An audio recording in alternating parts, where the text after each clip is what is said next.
আমি দুইটাকে যদি একসাথে কম্বাইন করি তো হোয়াট উই নিড যে বিশ্ববিদ্যালয়ের ছাত্রদের এমন একটা পলিটিক্যাল প্রসেস থাকবে যার মধ্য দিয়ে তারা জাতীয় ক্রাইসিসে এবং জাতীয় ইস্যুতে তারা কন্ট্রিবিউশন করবে। That leadership process should be here, but at the same time এইটা দলীয় রাজনীতি, লেজুর ভিত্তিক রাজনীতি এবং বিশ্ববিদ্যালয় ক্যাম্পাসে আমাদের যে বাজে রাজনীতি, যেখানে সাধারণ ছাত্রদেরকে অপ্রেস করে রাজনীতি করা হয়, সেই মডেলের মধ্যে যেতে পারবে না।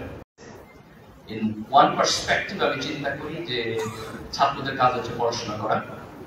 তারা বিশ্ববিদ্যালয়ে আসবে, জ্ঞান চর্চা করবে, যার যার সাবজেক্টে ভালো করবে, তারপর তাদের প্রফেশনাল লাইফ, চাকরি বাকরিতে চলে যাবে, সেখানে গিয়ে তারা জাতিকে কন্ট্রিবিউট করবে, নেতৃত্ব দিবে।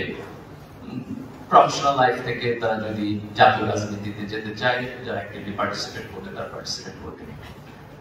কিন্তু বিশ্ববিদ্যালয়ের ছাত্র জীবনে তার প্রাইমারি টার্গেট হলো পড়াশোনার মধ্য দিয়ে তার যোগ্যতা তৈরি করা। এটা হচ্ছে আমার one perspective.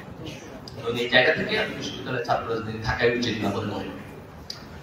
But at the same time দুইটা ঘটনা ঘটছে খুব রিসেন্টলি, যেটা আমার চিন্তার জগতের উপর ইম্প্যাক্ট করছে। একটা ঘটনা হলো আমেরিকাতে, যে রিসেন্ট প্যালেস্টাইন ইস্যু যখন আপনারা দেখেছেন যে প্যালেস্টাইনের সাধারণ জনগণের উপরে যে আগ্রাসন হয়েছে, আমেরিকার পলিটিশিয়ানরা মোরলেস কম্প্রোমাইজড এই ইস্যুতে। আমি যদি বলি ন্যায় বিচারের জায়গা থেকে এবং পিস এবং শান্তি, বিশ্ব শান্তি, এটাকে প্রিজার্ভ করার জন্য তাদের যে ভূমিকা, সেখানে তারা নিউট্রাল ভূমিকা রাখতে পারে। তাদের civil society better than politician, but still not perfect. Media এবং সিভিল সোসাইটি কিছুটা ভূমিকা পালন করেছে। কিন্তু আপনারা দেখেছেন সারপ্রাইজিংলি বিভিন্ন বিশ্ববিদ্যালয়, খুব বড় বড় বিশ্ববিদ্যালয়, হাই র্যাঙ্কড বিশ্ববিদ্যালয়, সেখানকার ছাত্ররা, তরুণরা খুব এক্সট্রাঅর্ডিনারি ভূমিকা পালন করেছে, খুব এক্সট্রাঅর্ডিনারি। যেখানে এভরিবডি কম্প্রোমাইজড হয়েছে, সেখানে তারুণ্য দাঁড়ায় গেছে।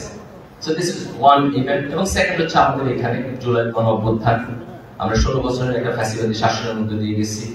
আমাদের রাজনৈতিক দল, ইনস্টিটিউশন, রাজনৈতিক আন্দোলন, এই সব কিছু ফেইল করছে একটা ডেমোক্রেটিক সিস্টেম প্রিজার্ভ করতে। কিন্তু আমাদের তরুণ প্রজন্ম রাস্তায় দাঁড়ায় স্যাক্রিফাইস করে, রক্ত দিয়ে, আন্দোলন করে এই সিস্টেমকে পরিবর্তন করছে। তো এই দুটি ঘটনা আমার চিন্তার জগতে খুব প্রচন্ড ইম্প্যাক্ট করছে। যে আমার যে আর্লিয়ার থট প্রসেস, যে আমি মনে করি যে ছাত্ররা পলিটিক্যাল প্রসেস থেকে কমপ্লিটলি বাইরে থাকবে, this two event challenge that motion, যে না, যে তরুণ প্রজন্মের ভূমিকা প্রয়োজন আছে। জাতীয় রাজনীতিতে কখনো কখনো এরকম ক্রিটিক্যাল মোমেন্ট তৈরি হয় যেখানে তারুণ্যের প্রয়োজন আছে, যারা এখন পর্যন্ত যথেষ্ট করাপ্ট না, যারা সাহসী, যারা মনে করে যে হিমালয়ের পর্বত আমি ধাক্কা দিয়ে ফেলাই দিতে পারবো। That courage, we need that. Not only for our nation, we need that for the global humanity. তাই না? আজকে সারা দুনিয়াতে যে ক্রাইসিস, সেখানে প্রয়োজন। তো আমি দুইটাকে যদি একসাথে কম্বাইন করি তো হোয়াট উই নিড যে বিশ্ববিদ্যালয়ের ছাত্রদের এমন একটা পলিটিক্যাল প্রসেস থাকবে যার মধ্য দিয়ে তারা জাতীয় ক্রাইসিসে এবং জাতীয় ইস্যুতে তারা কন্ট্রিবিউশন করবে। That leadership process should be here, but at the same time এইটা দলীয় রাজনীতি, লেজুর ভিত্তিক রাজনীতি এবং বিশ্ববিদ্যালয় ক্যাম্পাসে আমাদের যে বাজে রাজনীতি, যেখানে সাধারণ ছাত্রদেরকে অপ্রেস করে রাজনীতি করা হয়, সেই মডেলের মধ্যে যেতে পারবে না। তো এইটি হচ্ছে আমার পলিটিক্যাল কনসেপ্ট।